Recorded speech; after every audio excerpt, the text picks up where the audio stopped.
balita nationwide.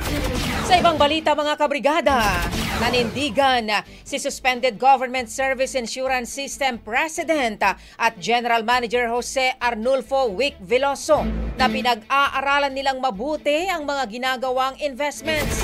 Ito ay sa gitna ng kontrobersyal na pag-i-invest ng ahensya ng 1 billion pesos sa online gambling firm na DG Plus Interactive Corporation.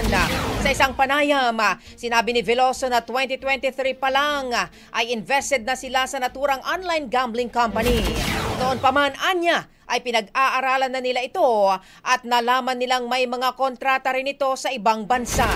Bagamat meron umanong paper loss na 19.1 million pesos dito, nanindigan din si Veloso na nakikita nilang pangmatagalan ang oportunidad sa investment.